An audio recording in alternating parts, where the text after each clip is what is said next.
What's going on, guys? Welcome to another episode with your boy Franklin. Welcome to Storytime. This is your first time. Thank you for stopping by. Storytime is basically the segment where people send me their stories to my email at foodchannel1960 at gmail.com. Look in the description below if you're watching this on YouTube. Now, today's episode is a wife gave estate to her family and left me hanging, right? This brother sent this to me a few days ago and he wants me to, you know, share the story.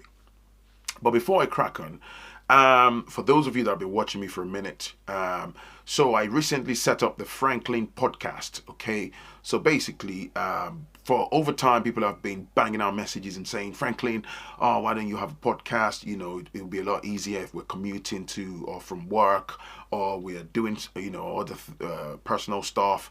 We can listen to your podcast and stuff, or convert some of your, stuff. Maybe sometimes not everyone wants to come on YouTube. I get that, and also it allows me to have a further reach in terms of my content creation and stuff.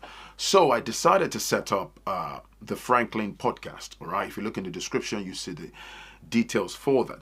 But in order to get a podcast going, I'm going to need a few equipments. At the very least, I've done my research, in the interest of good production and quality. I'm not trying to break the bank here, but at the very least, you got to have some things in place, to have a very good, that you're listening with your headphones or whatever. It's nice. The quality, the audio, forms a major part of, running a podcast. Now, I'm going to need your help. I'm going to need your support.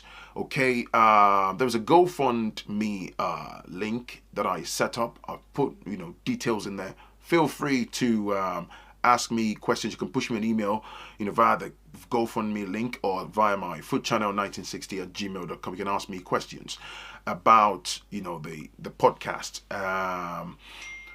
And I will definitely do my very best to answer you. So I'm trying to buy the necessary equipment, upgrade my laptop, and the necessary things that will help me, kick off with the production of my podcast. And there'll be a lot of juicy content that I will be able to bang out, and for the benefit of yourselves who support the brand Franklin. So that's that. If you feel like supporting me, I really appreciate. Just click on the GoFundMe link in the description below, or look in the comment section. It probably will be pinned at the top, and show your love. And if you don't want to use the GoFundMe, you can also do so via PayPal. I've got a PayPal link, or Cash App. If you have a Cash App, I've got that set up. Just say for the podcast, okay? And I'll make sure every donation is well reconciled and well tabulated and stuff. And I'll let you know in the end, when everything is procured and set up, I'll be able to thank everybody involved. That's that, okay? Woof, that's a bit. Now, to today's story. So this gentleman, okay, got married to his lovely wife, a few years ago, and he emphasized on the fact that the marriage was great as far as he's concerned, just the odd occasional friction here and there. But then he did highlight, I must say, that over time they met each other, whilst in back in Nigeria, and they both decided to relocate to the UK.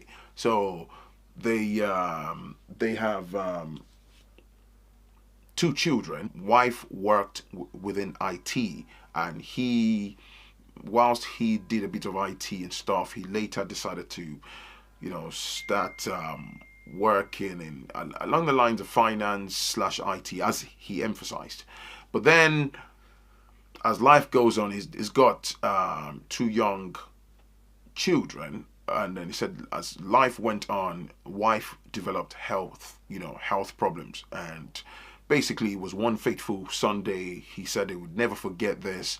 She found a lump in her left breast, and then it felt like something really small. By the way, just digress very quickly. If you're watching this, I'm not a medical expert. If you're female or a male, you see something really strange, lumps and all these things that shouldn't be on your body, make you feel, make sure you quickly go to your doctor, okay?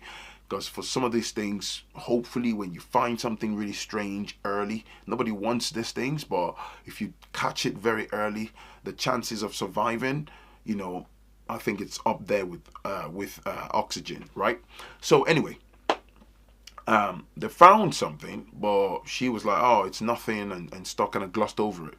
So he said at the time, he said to her that, "Babe, let's go to the doctors and stuff." But she just like, "Don't worry about it. I'll be okay." Blah blah blah, and that's that. So, but then months went past, and then one night she told him again that, "Look, that lump that I said to you, just that tiny little lump. It feels like that thing's gotten bigger, just towards the underneath part of her left breast and stuff." And then, and he insisted, and she was starting to feel a bit funny. So long and short, they discovered that she had, breast cancer and stuff, and which was quite devastating and shattering for the family. And he said, as soon as the chemo treatment kicked in and all that stuff, it just started draining her energy and everything. And he said at the time, she had to come off work because she couldn't, started losing her hair, lost so much energy, and this really changed. I can imagine, absolutely affected the dynamics of their family. They've got 2 children. He was working, and she had to stop working because she couldn't cope. Now, I'm going somewhere. So this guy, he emphasized particularly that over time he was like, "Franklin, I know this is an email. I swear by my life. I swear by the life of my children." He was basically, what I gleaned from that, he was doing his utmost so that me as a reader of that email can believe him, at least that he's telling the truth, that he had never cheated on his wife, or there was no like catastrophic situation. The odd argument here and there, like as couples do, and there was a time they had a major argument, which wasn't anything serious. It was around finance. But then he emphasized that he was involved in a car accident at some point. So there was an insurance compensation that he got. So wife said they should use that money to put in some particular investment here in the UK. But he had other ideas, right? So he insisted that, "No, I'm going to take this bread, I'm going to take it to the motherland, Nigeria, and invest." Investment is investment. So he wasn't all that, gravitating towards the idea of doing that. She wanted him to. So they kind of had a bit of a clash. "No, I'm not." And then, he said he went ahead and did this investment, but she wasn't supportive. He didn't understand why. But anyway, he ignored it and they moved on. Okay. And then his family's kind of like, usual crazy stuff. He got involved in investment and tried to take advantage and stuff like that. And then he quickly, was around property, real estate, so he quickly cut their hands off and stuff. But the wife was weaponizing all that and saying, "Oh, I asked you to do this in the UK," and then referring to another family friend that had made money from that investment. Anyways, basically, the wife was insisting that he could have made a lot more bread by investing in the UK. So they put that aside, they carried on with their life. So her dealing with the cancer, chemo and all that, changed the dynamics of their whole family, like I said earlier. And then, of course, they thought she was going to beat the cancer and stuff, and unfortunately she didn't. And that pretty much obliterated her existence as a human being. She died untimely, and which, I'm very sorry to hear that. Nobody deserves to die of that very deadly disease. But then she passed away, and he was left with the 2 children. Became a single dad, and life changes automatically at that point. And he said, whilst all of that, she was in sick bed, going to hospital, doing, losing a lot of weight, lost her hair. He was always by her side. He did his very best as a man. He affected it himself. He was stressed. He had to be there for the kids. And eventually she died. And then he emphasized there was a bit of a friction with the family. He said he doesn't want any elaborate, like a burial ceremony, because it's devastating enough that he's lost his wife. He just wants something amicable. Let's lay her to rest quietly, and let's just, because he's still grieving and he's unable to gain closure just like that. He's got the children. So anyway, eventually they came to a common, agreement, and they did that. But he understood that some members of a family weren't particularly happy. They wanted to have some kind of elaborate. And I've always said this, I digress. I've always said this. I don't understand the essence of these amplifying burial ceremonies and, having elaborate parties and drinking and boozing and stuff. To me, it's just pointless. It's silly. But hey, each to their own. So the long and short was, he then found out shortly afterwards that his wife, when I say use the word estate, what she's got in the bank and all that stuff, and then he uncovered the fact that the wife actually had investments and all that. So what really shattered these brother was a lot of things that this woman had that was absolutely kept away from him. His wife of, he said, been married for about 15 years of their life. They've known each other for roughly 20. So that's a long time, right? He then found out, I mean, fair enough, she had investments for her 2 children, okay? But she handed over the estate to the man's family, particularly her dad, mom and brothers and stuff being in charge of the estate. Basically, he said he found out that there was a property in a property here in the UK in the children's name. He never knew that his wife bought a buy-to-let property, which is basically a property. He said it's a 3-bedroom house that was converted and which she uses, rent out to tenants. She never told him. And also some shares and some other monies and parcel of lands in Nigeria and stuff. So these, on top of the fact that his wife died abruptly, absolutely shattered his brother to smithereens. Like, wow. So it's like the family just kind of put up, they kind of drew this battle line type thing, and he's asking questions, and they even threatening him that they might file for custody of the children. And he said he's never had any issues. But he did say, though, that he remembers from day one that his wife's mom never really liked him. From day dot. But she wasn't exactly confrontational. Were always cold, would just do the fake smile and all that. So they've hijacked the passing away of their daughter. They've weaponized that against him. And it's like he said, all the siblings that used to be really nice to him and laugh and smile, and it's like they've all turned out to be 3-headed dragons. They don't want to have anything to do with him. And it's like, oh, my sister's this or sister's that, blah, blah, blah, blah. Oh, they even said, somebody slightly said, oh, when you found out the first time, oh, you could have done better as a man. But you knew when she had the lump the first time, you could have been pragmatic, but you left it anyway. I mean, what does that say about you? Perhaps you didn't really love her. And that cut through this brother like a knife, because he told me, said, Franklin, as I type this email, I'm in tears. And I can understand, man, it's painful. She's gone. You got 2 young children, a 7-year-old and a 5-year-old. And so some people are advising him, just leave it and forge on with life.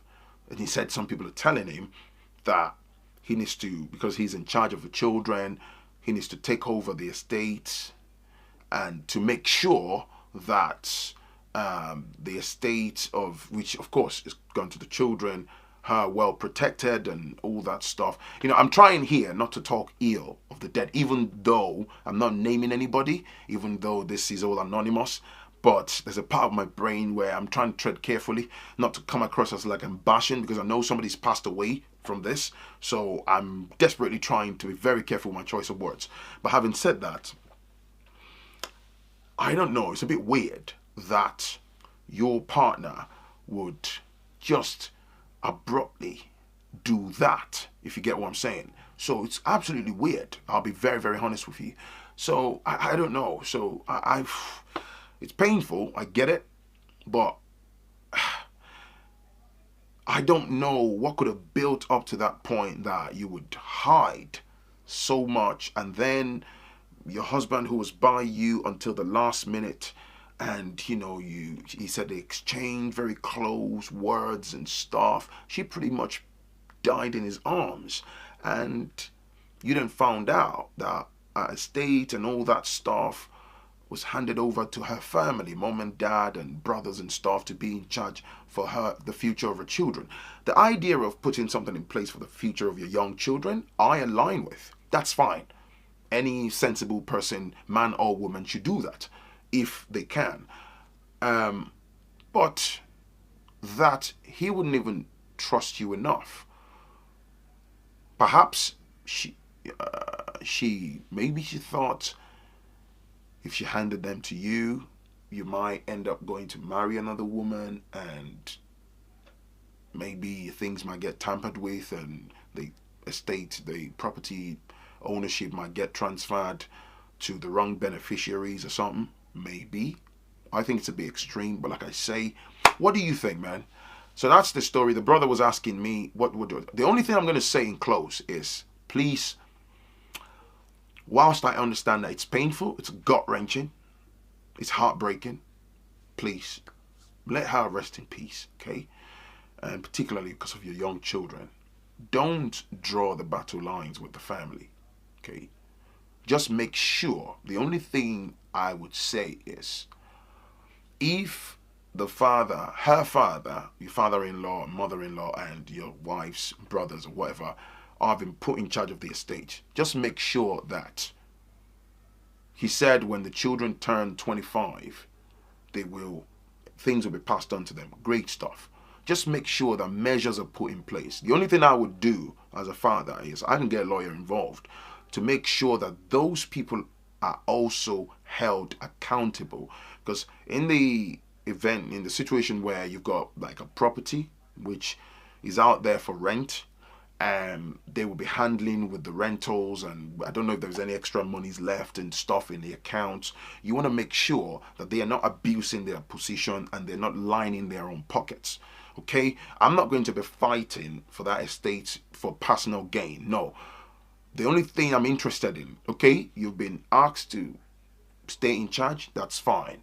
But I've also got to make sure that you don't then take advantage of that situation for your own selfish gain. So as long as 100% of that estate, whatever your wife left, goes to your children, then I'll just say to you, brother, move on with the rest of your life, and I wish you well, okay? Anyway, that's me done. What do you think? I would really like to hear from you guys. It's your boy Franklin. Hit the like button. Don't forget to smash on the subscribe button and bang on the bell button. Select all so you can get alert when I do videos like this and when I'm on a live stream, okay? And like I say, the Franklin podcast, please look at the GoFundMe link below in the description and in the comment section. I would like your support. I'd like your help. If you want to do beyond that, you can support via Cash App or via PayPal. All the links are in the description. All right. I want to get the podcast going and put out more juicy content and stuff. What do you think? What do you think about the situation? Is there something missing? There's a part of me that's saying there must be a reason. Like that's like a really, really strange way to behave. But I'm treading carefully here. It's your boy Franklin. Let's keep that conversation going on below, and I'll definitely catch you in the next one. Peace and love. Bye now.